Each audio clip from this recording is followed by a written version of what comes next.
Bonjour à tous et bienvenue dans Le Grand Test, consacré aujourd'hui aux jeux vidéo Star Wars Outlaws sur PlayStation 5. On va voir les forces et les faiblesses. Accrochez-vous bande de canailles.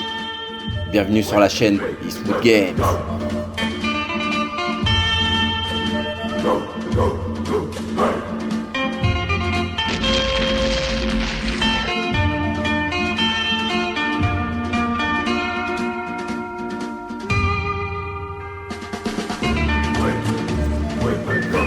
Star Wars Outlaws propose des graphismes inégaux. Il peut proposer durant son aventure des environnements somptueux, comme des environnements peu maîtrisés, très texturés. C'est notamment le cas pour les environnements avec de l'eau, où on voit réellement des pixels, une cascade de pixels, ce qui est horrible. C'est vraiment dommage, car on se sent réellement dans un Star Wars. Il y a cette immersion, mais parfois la technique casse un peu cette immersion. C'est quand même un projet très ambitieux. J'espère que les développeurs vont pouvoir apporter des patchs pour pouvoir corriger un peu tout ça. Ça reste quand même un jeu avec globalement des beaux graphismes.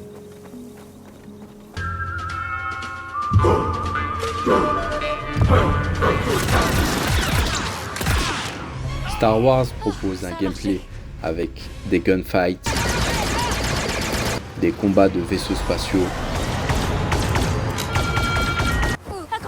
des parcours un peu à la Uncharted et de l'infiltration dans des bases ennemies. Le gameplay veut un peu nous proposer une vie de hors-la-loi comme Han Solo. Le jeu souffre de faiblesses, notamment le fait qu'on ne puisse pas avoir plusieurs armes. On est obligé de se balader qu'avec un blaster qui a que 3 modes. Donc un mode blaster tir laser, un mode électrocution et un mode explosif. Mais quand on prend des armes ennemies, des armes lourdes, on ne peut pas les garder. À chaque fois qu'on franchit donc une échelle ou on passe dans un conduit d'aération, et Kay, le personnage, lâche l'arme et on ne peut pas la garder sur nous. Ce qui est vraiment dommage, c'est vraiment une grosse faiblesse du jeu. On sort pas du grenier, on va faire ça. Pour les faiblesses, il y a également aussi les parcours, les 100 parcours qui sont peu intéressants, souvent. Elles sont vraiment à des années-lumière de ce qu'on a pu connaître avec Uncharted. Et concernant les combats en vaisseaux spatiaux, le vaisseau spatial qu'elle a est vraiment lourd. Donc on sent la lourdeur, c'est pas si intuitif que ça, pas si amusant en tout cas, comparé aux autres jeux qu'on a pu jouer, similaires. Il est difficile aussi d'utiliser les grenades. Le mapping des touches n'est pas intuitif. L'utilisation de Nyx dans les phases d'infiltration est vraiment intéressante. Grâce à Nyx, on va pouvoir détourner l'attention des gardes et pouvoir passer plus facilement derrière eux, ou même les attaquer et gagner du temps. C'est un gameplay à la fois intéressant, mais avec beaucoup de limites, et ça serait bien qu'ils puissent patcher les erreurs. Le jeu propose beaucoup de phases d'infiltration par contre, et là c'est pour moi assez faible parce que je suis habitué à jouer à la série des jeux Metal Gear Solid, où là c'est beaucoup plus développé. J'ai senti un peu cette faiblesse, personnellement moi. Même si l'ajout de Nyx, ça améliore un peu vraiment ce gameplay d'infiltration, en tout cas ça le rend moins inintéressant. J'ai trouvé l'IA vraiment à la ramasse. Vraiment, l'IA fait des choses parfois vraiment illogiques ou parfois vraiment on fonce dans le mur totalement. Donc c'est le cas quand on fait des phases de poursuite de moto où il faut juste s'arrêter et que l'IA fonce dans le mur et explose son bolide. Pour autant, je me suis vraiment amusé dans ce jeu parce que j'aime bien l'univers Star Wars. Voilà, mais sans cet univers, je pense que ça aurait été un open world un peu vide, quoi, une coquille vraiment un peu plus vide et j'aurais vu encore plus de faiblesse.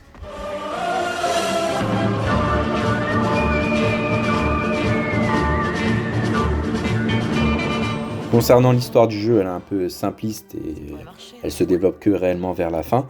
On incarne Kay Vess, qui est une espèce de Han Solo au féminin, accompagné d'un petit chat qui est alien qui s'appelle Nyx, et d'un droïde ND5. Si je reste avec toi, tu pourras peut-être vivre assez longtemps pour terminer ce job. Il y a des antagonistes, mais bon, qui sont pas très développés, qui sont développés que vers la fin, réellement. Même la plupart des personnages sont développés que vers la fin du jeu, ce qui est dommage. Il y a des péripéties, mais pas vraiment intéressantes, vraiment. C'est vraiment, on arrive à voir le scénario de loin. On n'est pas très surpris, on arrive à anticiper ce qui va se passer. Il y a peut-être la partie Tatooine où là, il y a un rebondissement qu'on peut ne pas s'attendre, mais sinon, la plupart des autres parties de l'histoire, c'est vraiment des choses qu'on arrive à voir de loin et anticiper. À plus tard, gamine. Ils auraient pu plus développer les liens même entre les personnages. Je donne l'exemple de ND5. On a très très peu de missions avec lui. C'est vraiment vers la fin du jeu où on a une mission avec lui éventuellement et une autre mission, vers la fin du jeu où il participe. Mais on aurait pu par exemple participer à plus de missions, voire même des missions secondaires avec lui. Ça aurait peut-être renforcé un peu le sentiment que les deux personnages sont bien liés. Parce que la plupart du temps il est enfermé dans le vaisseau et il nous parle en communication radio à distance. Donc ça n'a pas été assez même développé au sein même du gameplay. L'histoire n'est vraiment pas le point fort du jeu, mais il faut dire que quand même l'ambiance Star Wars est là et ça sauve un peu le tout.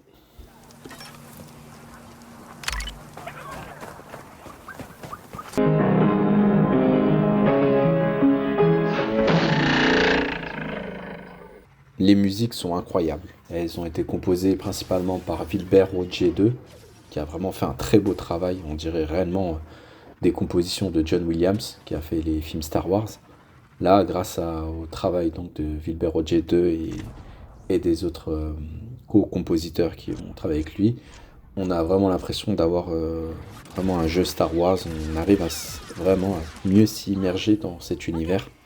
Et le jeu arrive même à avoir sa propre identité sonore, avec le thème principal qui est vraiment bien fait.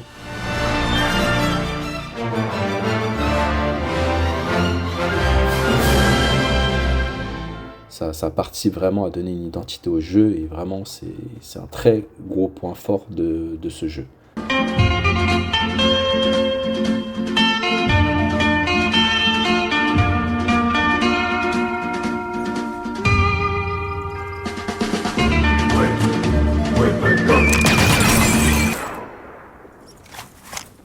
En conclusion, je dirais que c'est un jeu qui vraiment m'a plutôt plu, même si il a beaucoup de limites. Le fait qu'il n'y a que 4 planètes, voire même 2, parce que on va dire que 2 planètes se ressemblent. Toshara et Tatooine, c'est des déserts. Et la planète de Kijimi, c'est juste une ville, ce qui est vraiment décevant. Dommage qu'ils n'ont pas pu faire un environnement ouvert avec cette planète. Ça m'a un peu déçu par rapport à ça, vraiment l'open world, la visite des planètes, très peu de planètes, très peu vraiment d'environnements différents qu'on peut visiter. Ce qui m'a réellement plu, c'est vraiment l'univers, d'être vraiment ancré dans cet univers Star Wars, avec comme je vous ai dit, les musiques sont impactantes émotionnellement. Ce qui m'a vraiment déplu, je vous ai dit, c'est le scénario, qui est vraiment un peu bateau et qui est pas surprenant. L'histoire se développe qu'à la fin du jeu, c'est dommage. Même le méchant, on ne le voit quasiment pas pendant tout le jeu. On le voit que dans quelques cinématiques et vers la fin. C'est un peu dommage qu'il n'y a pas de confrontation réellement même de boss final dans le jeu. L'IA des ennemis qui est aussi catastrophique. Il y a plein d'autres choses que je reproche, comme surtout le fait qu'on ne peut pas avoir d'autres armes. Ça c'est dommage, c'est vraiment dommage. On ne peut pas avoir d'autres armes, et en tout cas, quand on a les armes, c'est que temporairement. On ne peut pas stocker les armes sur nous, avoir d'autres armes que le blaster. Donc c'est dommage qu'on ne peut pas avoir plusieurs armes sur soi. C'est vraiment ça qui m'a le plus gêné, on va dire, dans le jeu. Et bien sûr, les graphismes sont pas toujours équivalents, donc la technique n'est pas toujours au rendez-vous. Mais dans l'ensemble, le jeu reste quand même assez joli. Il y a quand même une ambiance Star Wars. C'est un open world, on va dire, un peu basique, avec les missions d'infiltration qui sont pour moi un peu très simplistes et un peu saoulantes des fois. Ça m'a un peu aussi refroidi, mais je trouvais quand même le fait qu'il y a une très bonne ambiance, ça m'a vraiment plu, on va dire. J'ai passé en plus de 35 heures de jeu, alors que le jeu se finit en quinzaine d'heures, entre 10 et 20 heures. Donc c'est un jeu qui m'a plutôt plu, pour son ambiance, voilà. Mais il y a plein de points de défaut qui sont là. Et les vaisseaux spatials, c'est pas très intéressant aussi, les combats spatiaux. Le vaisseau est un peu lourd, dommage on peut pas avoir d'autres vaisseaux.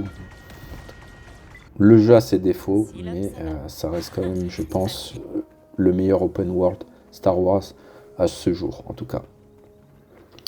J'espère que les développeurs vont pouvoir s'améliorer pour la suite, faire peut-être un deuxième Star Wars Outlaws, mais en prenant en compte tous ses défauts, ses faiblesses, et améliorer tout ça pour nous proposer réellement une vraie histoire avec vraiment une intrigue captivante, avec une technique qui est toujours à la hauteur, avec plusieurs types d'environnements différents, avec la possibilité d'avoir plusieurs armes et les stocker sur soi, avec vraiment d'autres personnages plus approfondis. On y va. Je pense que ça pourrait réellement faire beaucoup plus succès. Voilà, merci à tous. C'était le grand test de Star Wars Outlaws. À bientôt. Allez, ciao.